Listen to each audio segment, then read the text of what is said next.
ಈ ದಿನ ಬೆಳಗ್ಗೆ 10 ಗಂಟೆಗೆ ಅವರ ಅಂತಿಮ ದರ್ಶನವನ್ನ ಮಾಡೋದಕ್ಕೆ ಅವಕಾಶವನ್ನು ಕೂಡ ಕಲ್ಪಿಸಿದೆ ಅನ್ನುವಂತಹ ಮಾಹಿತಿಗಳು ಸೋಷಿಯಲ್ ಮೀಡಿಯಾಗಳಲ್ಲಿ ಬಂದಿದೆ.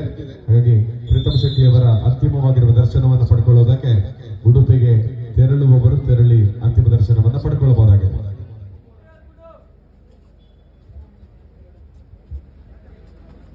ವೇದಿಕೆಯ ಬಲಭಾಗ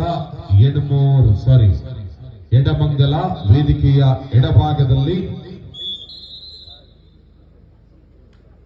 ಕಾಣಿಯೂರು ವಿಖ್ಯಾತ ಫ್ಯಾನ್ಸ್ ನೋಡಿ, ಫ್ರೆಂಡ್ ಅಲ್ಲಿ ವಿಖ್ಯಾತ ಫ್ಯಾನ್ಸ್ ಕಾಣಿಯೂರು.